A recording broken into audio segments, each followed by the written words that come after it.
The Tim Heale Podcasts. Ordinary people's extraordinary stories. Welcome to the Tim Heale Podcast. In this episode, I'm going to have a chat with Sandeep. He's going to tell us all about his life. So, Sandeep, if you could tell me when and where you were born, and if you can describe what it was like where you grew up, the schools you went to, and the education that you received. So, you're in the mansion. Hey, hi. How Hello, you doing? everybody, and greetings from India. I'm not sure, Tim, if you have a lot of guests from India, but we're going to make this 1 hour rock. I've had a very interesting Absolutely. life. Yes, Thank you. Thank you for having me on the show. you're most welcome. So, where and when were you born? So I was born in Delhi, the capital of India.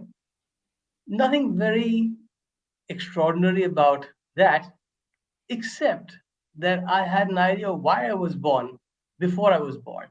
So I'm going to talk to you about that a little later in today's program.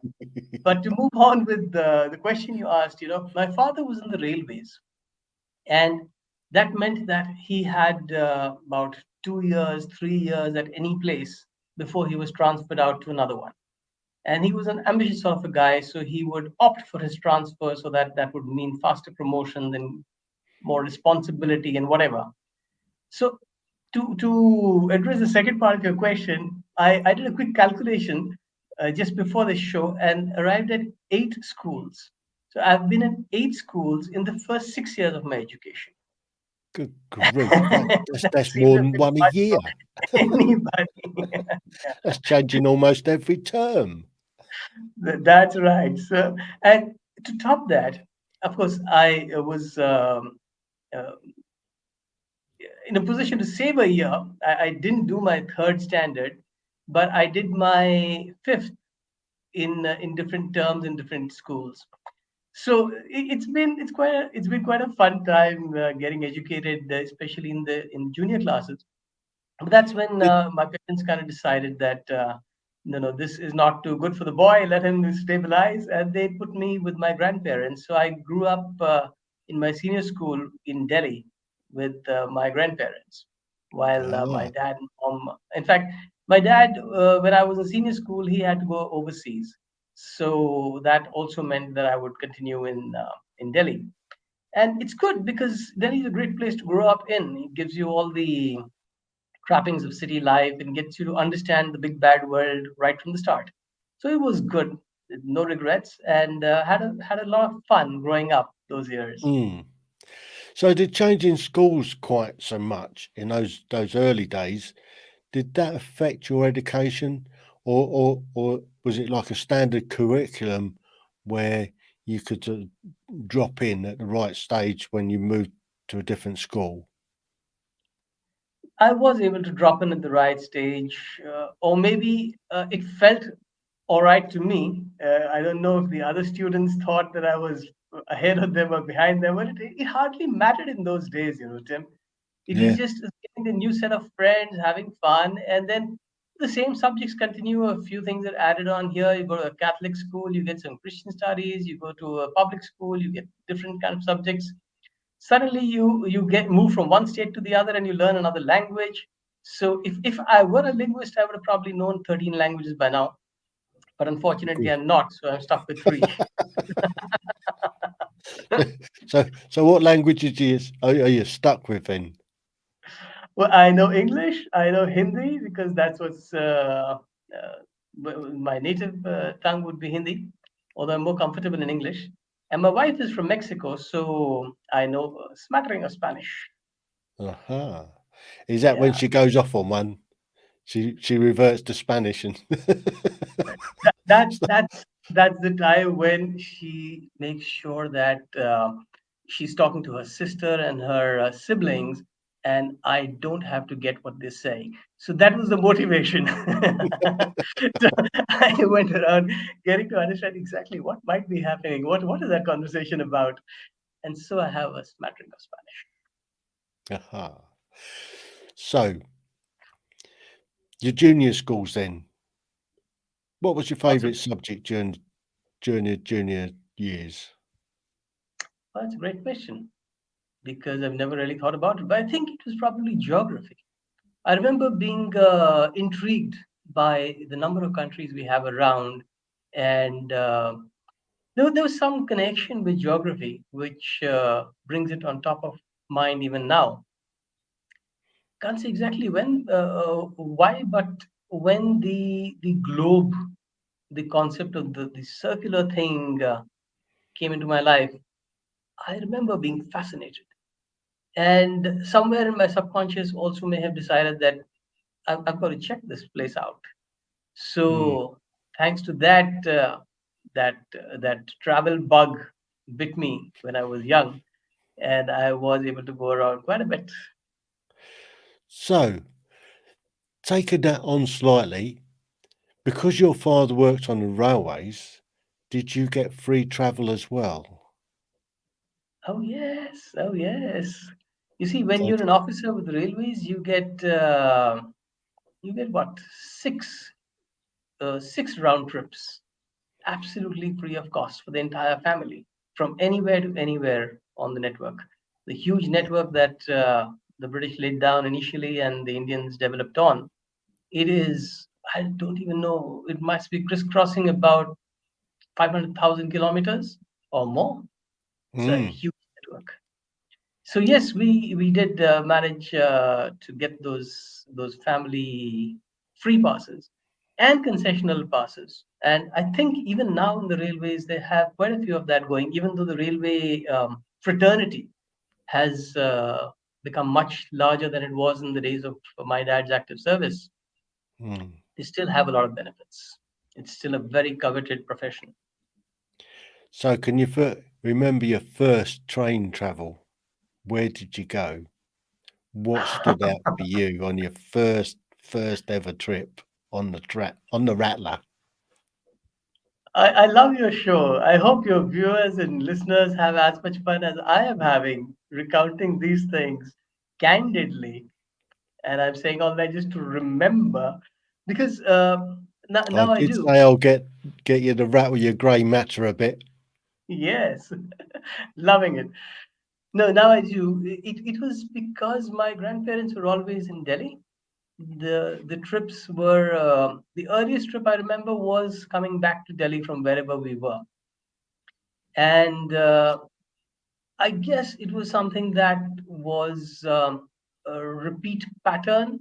So I don't know which is the first or the last or the next, but always before we got into Delhi, I was given a checklist, a rundown of the do's and don'ts, how to behave in front of whoever, and because we were a nuclear family, and suddenly you get into a joint family because my father's brothers, one of the brothers would always be with the parents, and so there was other cousins there, and then granddad, grandmom. So what to say to whom, what to do when, and so there was always the checklists every 6 months. You haven't forgotten, right? No, no, no, no. And that would happen just about two stations before Delhi. It was So, what were interesting. the trains like back then? Oh, they were normal. I mean, probably you had some steam locomotives, but they were generally diesel locomotives, not electric. But by the Mhm. time I got into college, they were all electric locomotives, and I don't think they've changed very much since then, the last 30 years or so. So, if they were electric, then did that stop people travelling on the top of the trains?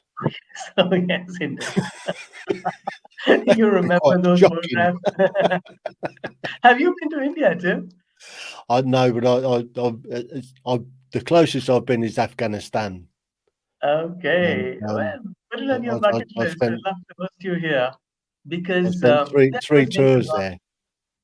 So Absolutely. I'd love to come to India. It's on my bucket list to do. You still have people on the top of buses, but Yeah, not on top of trains anymore. Yeah. yeah. I guess they've done away with the cheap seats.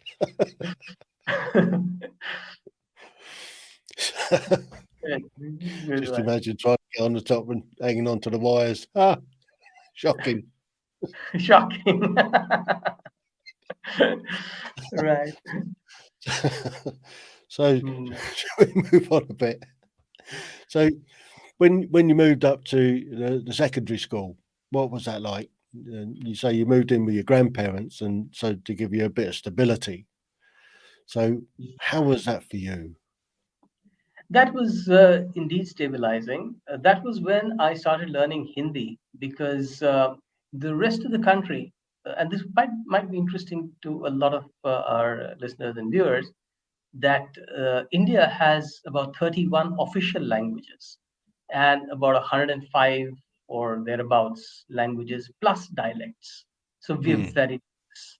So when we think of the official language, it is Hindi because that's spoken in the north of India. But and that's where the capital is, and they just decided that all right, that would be official.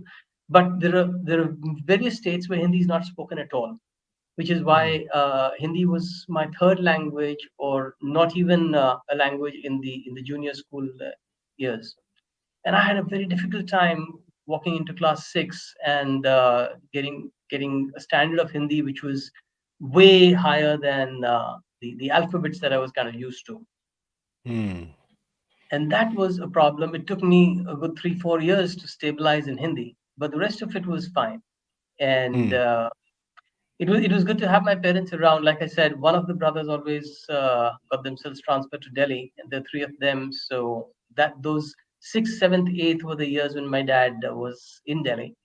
And mm. then when I was in the ninth, he went off to Iraq, and that's why I continued Oh, in Delhi. And he was there during the Iran-Iraq war in oh. the early 80s, and I've been there too. Those were very fascinating So years.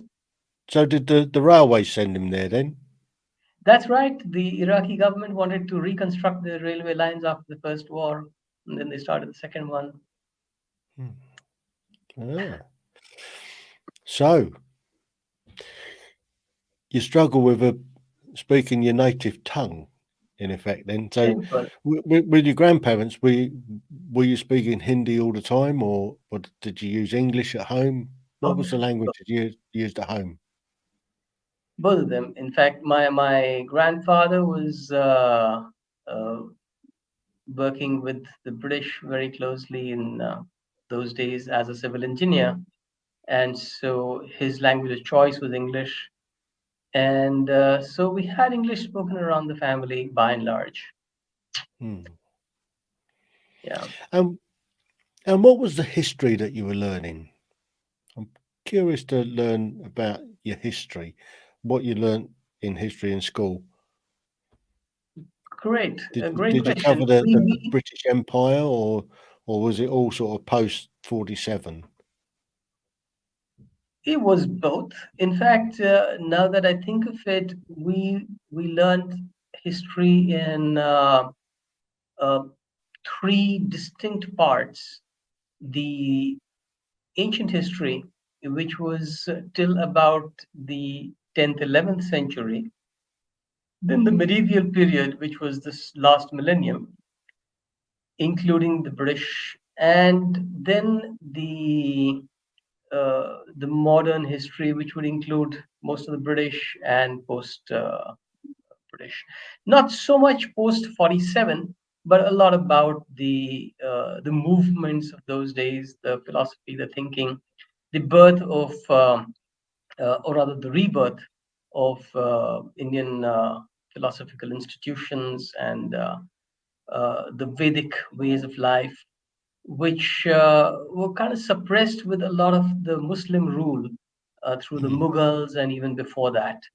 So that was kind of being brought back in the early 1900s, and a lot of movements around what's popular worldwide, the caste system. I mean, people know about it; they don't know much about it, but we got to understand where that came from, where that went, and why that went out of whack. It wasn't supposed to be discriminatory. It was supposed to be a matter of choice. But how that happened, and how the revitalization of the Hindu institutions, the Vedic institutions rather, had to get that back on track. How Buddhism evolved and how um such an interesting medley of belief systems, religions, and philosophies, which is India, came into being. So that was all about the modern India part of it. Hmm. Fascinating. So, what was your favourite subject in secondary school then? Haha. Hmm.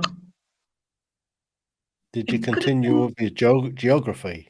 probably not. Probably not. It could have been physics. It could have been math.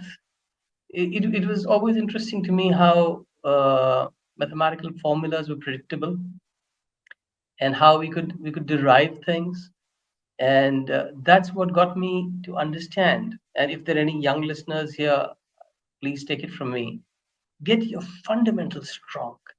So all I did in my secondary school was focus on fundamentals, and I think it was my granddad who put that into me. He never knew any formulas. He would, you go to him with any problem which you're not able to crack. He'd go down to fundamentals. The car is going this way, the other car is going that way. So this minus that, relative velocity. So I'd say, hey, but we have a formula for it. Hang the formula for relative velocity. You got to know how it happens. So, all right. So I think that got me interested in getting fundamentals right. And that served me very well. And I think that Hmm. serves anybody very well because they're never at a loss for what goes on top and what goes below. you know, the numerator and the denominator. So it always comes from fundamentals. I think, yeah, physics and maths. Brilliant. So, did you graduate school? What did you So do yeah, when I you made it finished? out of school pretty well, and I got into an engineering college. It wasn't my first choice, engineering, because even though I liked physics and maths, it was more from a point of view of self-sufficiency. I know how I can derive these things from nothing.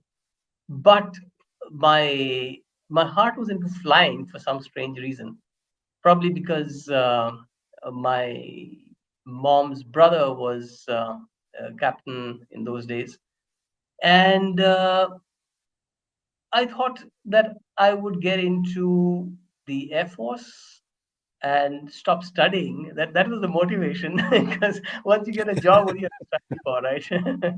So, and moreover, the Air Force was offering jobs before you finished your school. So I would be out in the senior school itself in what's called the class 11 Hmm. and not have to write the 12th standard exams and the competitive exams thereafter in university and all of that. But my dad said that, uh, hang on a moment. I mean, I got through. I got through. Hmm. So it was a big kick to the ego because you get a letter from the president of the country, and Oh. that's the appointment letter is like stamped off. The envelope says from the president of India, and you can imagine for a 16-year-old, that's as great as it gets.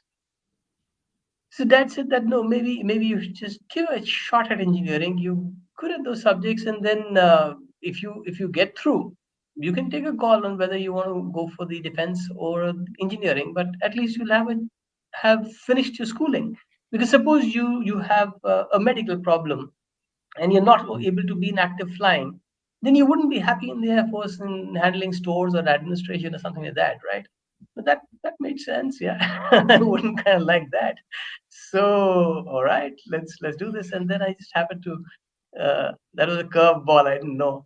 But there I Hmm. was, 4 years of engineering, and they spat me out of engineering college after 4 years with decent marks, but then I didn't pursue engineering thereafter. So what did you pursue? So I moved into marketing. I moved into Oh, marketing and then into that's different. advertising. Yeah, it's different. It's actually again because I discovered that I enjoy writing and creative side of things. In college itself, I was the editor of the college unofficial publication of the college, and which did a lot better than the official publication. And for reasons best not told to our viewers, But it was a lot of fun. It was called graffiti. So you can put So you were an underground newspaper, were you? not underground, very much overground, but graffiti. It's like Yeah. light humor and fun. So the days of producing graffiti uh, were um, were a lot more interesting than the days of studying calculus. And Mm. so one got into the creative field and continued a career on the creative side. Ah. So did you take any courses to get into marketing, the design, graphics work? No, How not did you? really. I didn't move on the design side. I moved into the writing, the copy side, and then into account management and strategy. And then I moved over to being a creative consultant to advertising agencies and set up a strategy communication consulting company of my own, where we were doing very well. And I mean, I've fast forwarded from my post degree about 12 years now. And that's when the company was doing very well. And I was being invited to speak at various fora. I was also a Rotarian and got to be the president of the Rotary Club. And I was a guest faculty for some management institutions. And that's when I decided that I've got to have a management degree of against my name because it just feels better for the introduction. And that was the motivation to study again. And All right. I did management from the premium institute in India. It's called the IIM, and that made me an IIM alumni while I was running my company. Of course, we had So other is that like directors. was that like full time, or do you do it like No, it Open was a part-time University? program. No, it was a Part part-time time. program, and we were able to do it alongside the business and along with the other directors. So it was easy and very very useful. Mm. And so that's what we completed in 2004, and we were doing very well with the company at that point in time, and set up several other companies. I was a serial entrepreneur. Yeah. So you're doing quite well for yourself then. By every standard, yes. By every social standard, yes. But Mm. that's what happens to a lot of us. That you feel that you've checked off all the check boxes, and Mm. life should be great, and it looks great, and everybody thinks it's great. But there's something inside that you feel is hollow, and I felt that sense of hollowness uh, Right. around 2005, So and what I happened? What happened to your travel bug? well, we were traveling a bit. It gets so busy as an entrepreneur that you don't prioritize those things. Mm. So And were so you it still wasn't. able to were you still able to use your dad's um, free Oh. tickets? That works till the age of 21. Now we're talking about when I was 34. So, sorry, gone. Ah, that's a shame. But So did you manage to travel around on the Rattlers, on the so trains? but by then one was traveling a lot in work, and one Mm. was flying more than taking trains. But the bug was going around the globe, right? So that was Mhm. not happening so much. We were going around Asia and within India, but it wasn't till another 15 years that that started manifesting, and that's an interesting story by itself. Mm. But that story begins because of this bug of hollowness that bit Yeah. me around 2005. What am I doing here? And that's why I talk a lot about purpose today. I'm an international speaker on purpose and renewal and finding yourself within and realigning yourself and understanding how you make the biggest difference to yourself and to others, being at your peak potential and all of that sort of stuff. Ah.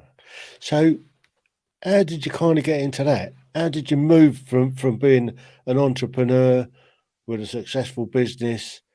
You've got this big hole there that you're trying to fill. How did that kind of manifest itself? How, How did you get to sort of start filling in the hole? So let me stay with 2005. What bugged me that time was that as a company, we were consulting to some very large multinational giants, and one of these giants was in the space of business process outsourcing, BPO, where you get a lot of your intellectual work, clerical work done overseas to save costs, like Mm, insurance claims processing and managing the back end of credit cards and stuff like that. And a lot of these companies are US based, and so was this one. And so they need this customers serviced in the night hours in India. So we had this entire bunch. We're talking about hundreds of thousands of kids in their early 20s getting out of college and flocking up, lining up to get these very lucrative jobs as night clerks. And that disturbed me because I was working so closely with them in the sense with the communications and the culture building activities within these companies that I could see that a lot of them are just here for the short term. We don't even have a plan for where they're going to grow into, what they're going to grow into, where they're going to go, and how these skills of attending to the phone are going to pay off for anything else. Another of my clients was into consumer products, and I was finding myself promoting a culture and calling it healthy, where you open a packet, put stuff in your mouth, and that's the way to go. That's what a busy executive does, or mm, that's what anybody who's successful eats. And I knew within that that's not right, and I didn't want to be part of the problem. It seemed to me that I am just by not uh, opposing this, because I couldn't, because my revenues came from there. I was actually pro it, and it's sort of struck some sort of a dissonance. Started stressing mm, me out, and later, much later, I realized that dissonance, the lack of alignment between what you say and what you do and what you feel, is the primary cause of stress, which is why the world is so stressed today. So I've mm, been there, done that for those 4 5 years. I was hopelessly stressed and out of balance in all dimensions of life and in search for answers. And I found those answers with some Vedic gurus who are in plenty in India. But I was just fortunate to be able to get an audience with several of them who are internationally very well recognized. Sri Sri Ravi Shankar, Satya Sai Baba, Chariji. These are a few that I've been able to seek direct advice from, and I feel so blessed for that, because that started getting me to understand that the answers lie within. The reset has to be done between the years. Happening, and everything is about our response to these situations, including stress.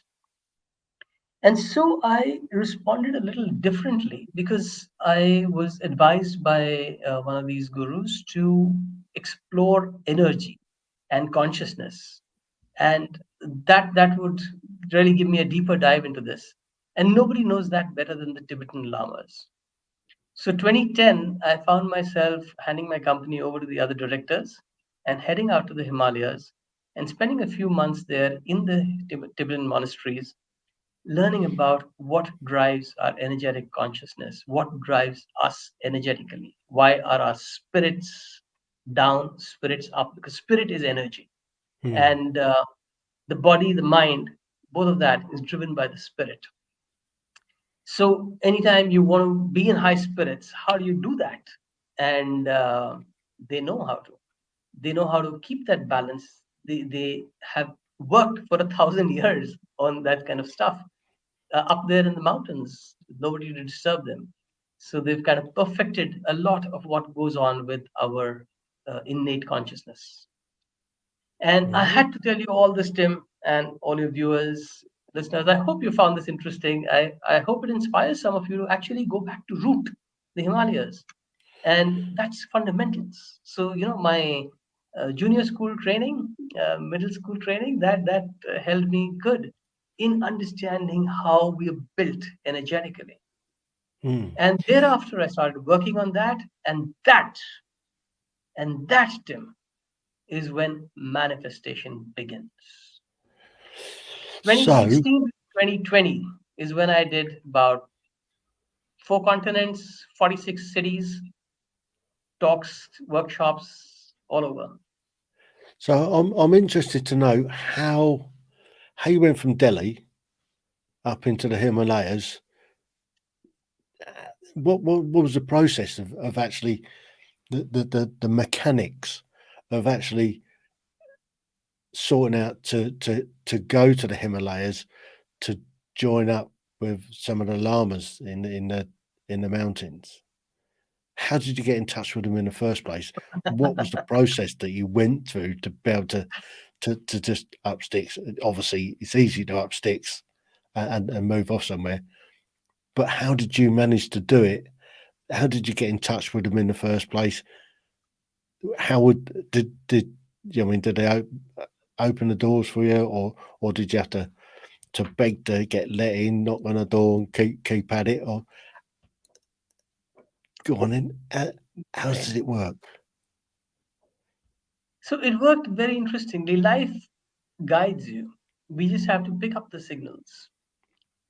I had gone to a particular monastery in the northeast, nowhere close to Delhi, pretty far away, in fact, about almost 3,000 kilometers from Delhi. I had gone there with my parents on one of those pre train journeys while I was in college. It was Uh-huh. because a cousin of my mother was posted there, and it's a very scenic location between Nepal and Bhutan. Mhm. And not many people get to go there because, I mean, who goes all the way up there, unless you know somebody. So we knew this cousin of mom, and so we decided to pay her a visit. And because we were guests for a week or whatever that was, they took us around, and among the various places they took us, one was a monastery, which which kind of, for some strange reason, resonated with me. I had a calling that I would be back. And I was all of 17 at that time. I didn't even know what a calling was, but I remember standing on the rooftop of that monastery and looking around. The landscape was amazing, and the clouds within the hills, and the greenery, and breeze, and all of that, and the serenity below me and around me and inside me. And I said, I want to be back. So I had no doubt, Tim, when I left from Delhi, where I was bound to go to. I had no idea whether they would accept me there, whether they would welcome me, or whether they would, whatever they would do. And there I was with a one-way ticket on a train, stopping a few places on the way, just to sort of soak in different aspects of spirituality along the Gangetic Plain. Mm. There are a lot of Yeah. very, very holy cities around here. But I guess eventually, three I, thousand miles, 3,000 miles on an Indian railway will probably it take a is couple of worth days. breaking journey for. Yeah. So It's not like an yes, overnight express, is it? not really. And besides, I soaked in a lot of other Vedic spirituality on the way. But when I got there, it was like I was back home. And there was just one monk among 300 who spoke English. And we are great friends. That was 2010, and we've been connected ever since. And he's in Nepal now, and he's running a school there. and he was my lifeline, my life support, because nobody else spoke anything that I could understand. But that was also a way for me to start understanding Tibetan. And but because of uh, my what would be the right word for it? But Journey. no, not the journey. The absolute perfection with which I swim into new languages. Because of Mm, that, I never got past much of Tibetan. So otherwise, that would have been the 14th. yeah. So so I wasn't adept at Tibetan, although I could make myself understood while there. But it Mm, just like water off a duck's back. It, languages just flow off me. So mm. when I was out of that environment, I was out of the languages also, out of that language. But those months were very very good because they had a fantastic library, and there is a very very learned monk by the name of Chogyam Trungpa who took Tibetan Buddhism to the United States, and he set up his center in Boulder, Colorado, and that was in the early 70s, and that's when the world by and large adopted uh, Buddhism, because that's when a lot of lamas moved over to Europe, UK, Mm. and Chogyam Trungpa in the US. And Chogyam Trungpa was an encyclopedia of knowledge, and his complete works were speeches and books were in this library. So I feasted on them, Mm. and that consumed a lot of my time. I also wrote another novel there while I was there, and that was what kept me busy. But they were so welcoming, and I was there, part of their practices, understanding stuff, getting my questions answered, and like I said, it felt like home. So, how long were you there for? So I was there for a few months, and interestingly, that was also a time when I met another co-traveler who was who had moved there from Mexico through Nepal, and she actually took a bus all the way from Kathmandu to Sikkim, which is not that far, but very hilly. And so she was all shook up by the time she arrived here. Not And surprised. she arrived I've for seen some of that on films and stuff like that. Those roads going across the Himalayas are quite scary. quite And scary, especially in the rains. yeah, yeah. It was the rainy season. So she arrived there around the time when I had spent a few months there, and then we found that we have a very similar story and very similar aspirations. So we decided that we'd move along the journey together. And she's my wife now, and we've been on the journey ever since.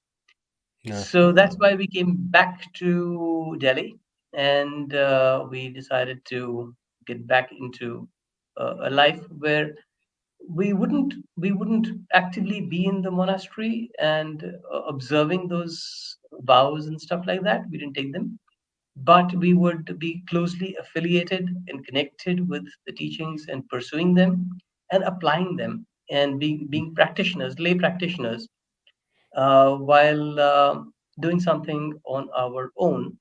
And that's what took us into a couple of things. It took me into a lot of work in villages away from that disturbing corporate world.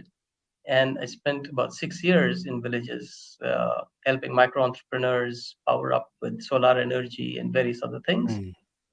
And it got her to get more of an energy practitioner, get more grounded with practices.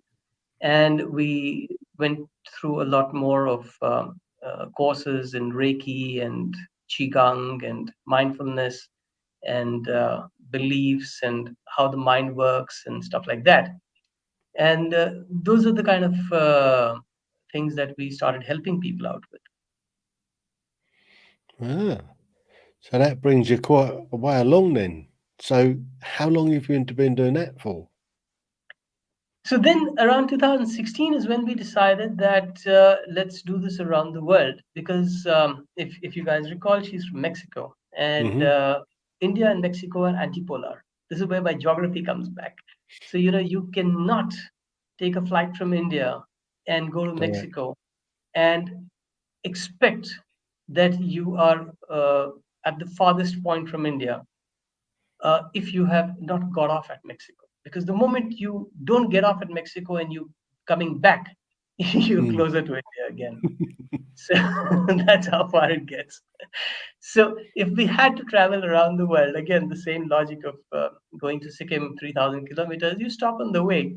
And so we started taking these pit stops in Japan and New Zealand and Europe, various places, Spain, Ireland, and seeing how we could be useful there and tying up with some of the Buddhist centers there and other centers and friends and doing programs, teaching people how to connect with their inner power, how to get their energy to start serving them, how to be energetic, whether it's 10 a.m. or 10 p.m. by tapping into what's inside us.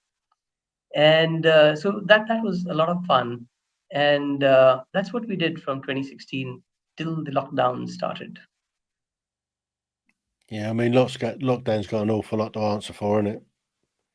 So now that things are opening up again, have you restarted? And what did you do during lockdown then? If where did you get stuck? Did you get stuck, or were you back in Delhi for lockdown? No, we were in Delhi.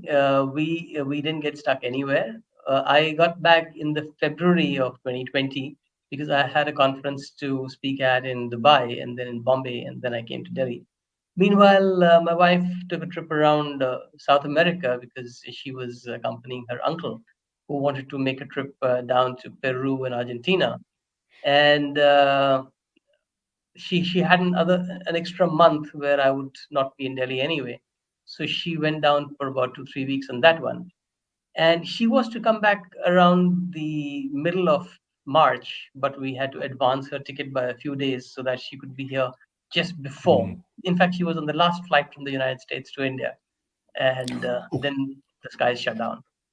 So we were yeah. very much here, and we used the time very productively. Mm. So what did you do?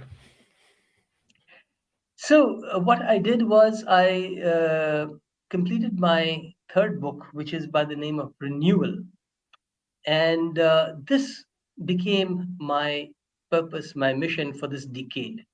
Renewal is about renewing ourselves at body, mind, spirit level, renewing our relationships.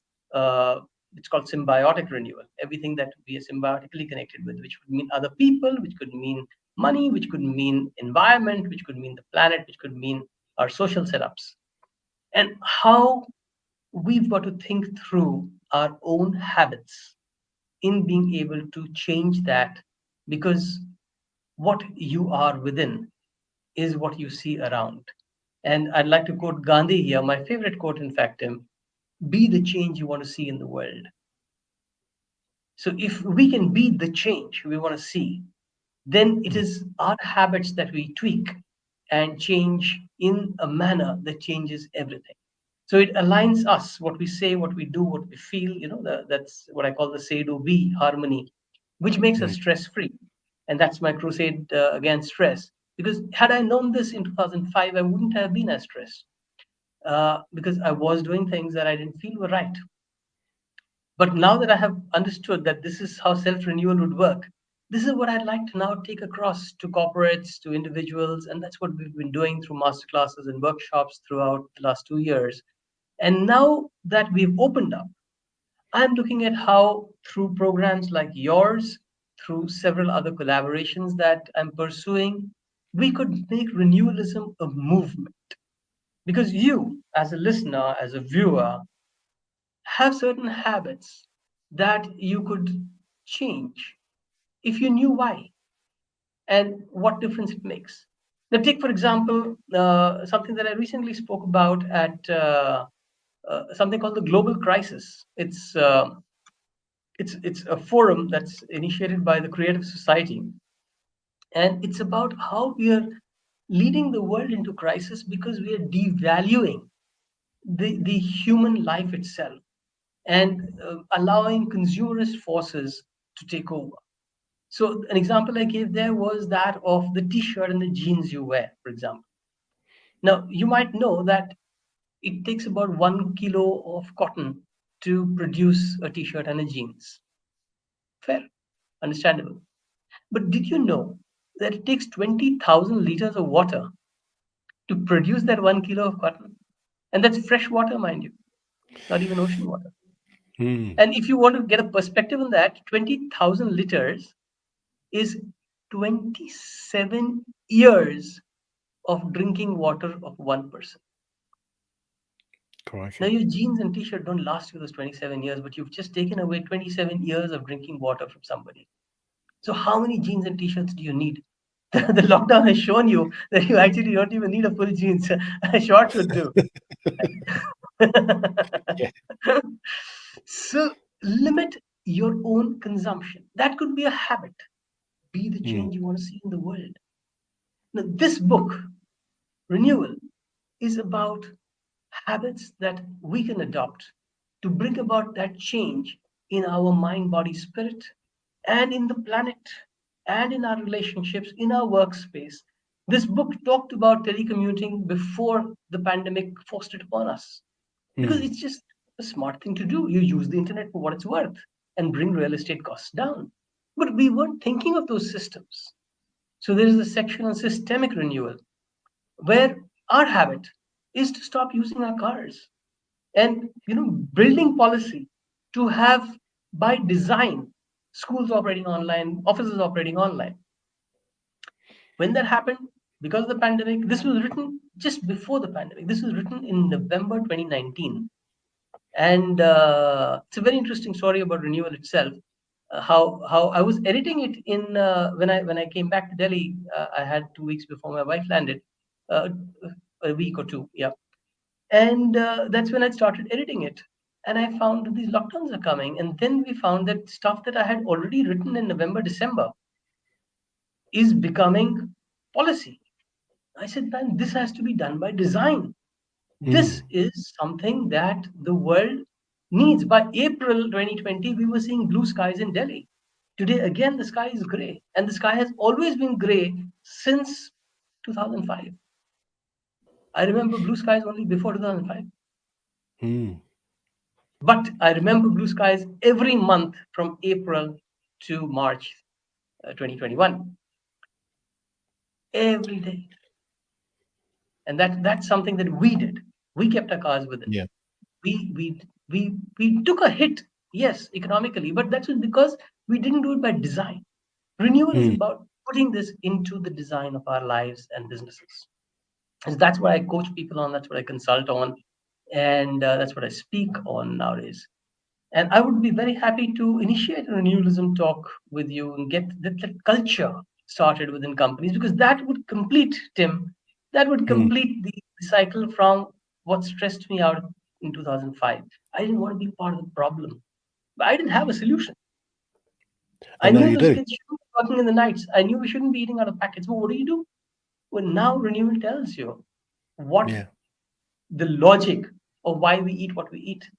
What is the circadian rhythm, biorhythm, and how we can change. Because we will have to change. If COVID made us change so many things, something else will make us change other things. We have to learn to simplify, which is what Zen monks are all about, which is what Yeah. simplification is key. We can't escape it. So that's why it stands to become a movement through collaboration, through people like you who Absolutely. decide to conduct these workshops. Mm. So, how can people get hold of you? How can they get your book? Both same source, renewalism.com.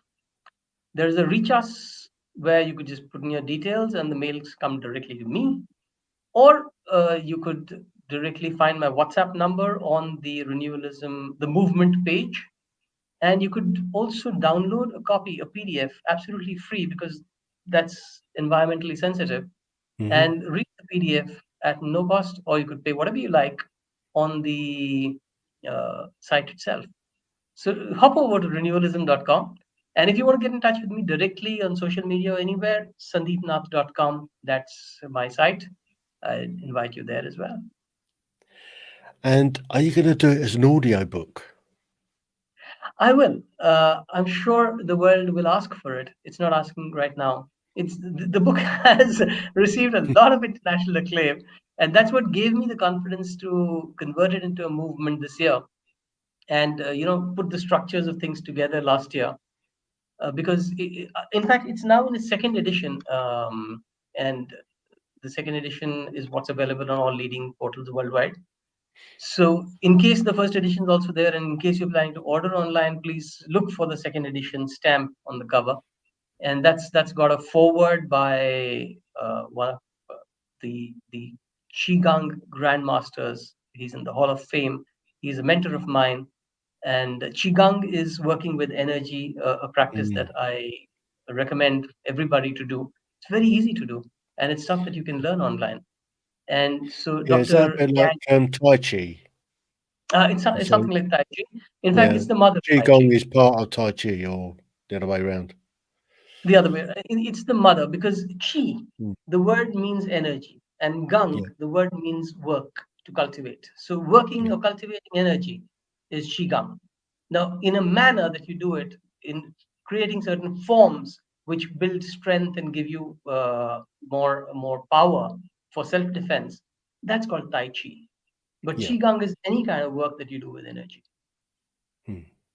And Dr. Yang, the person who's written the foreword of this second edition, he is, like I was saying, he's in the Hall of Fame of Qigong. He is the one who explained to me also how your balance starts with Qigong. So while Tai Chi would take you into a form that is more oriented towards self-defense or Yeah. self-strengthening, Qigong would give you that balance of body, mind, and spirit. And the balance is what we seek, because when we're out of balance is when we're stressed. So Yeah. that's the basic form. Stay balanced, aligned. Brilliant. Well, Sandeep, that has been a fascinating chat. Absolutely fascinating. And I thank I you so love the much. way you host the show. It just comes out so beautifully. Thank you so much. You're welcome. The Tim Heale Podcasts. Ordinary people's extraordinary stories.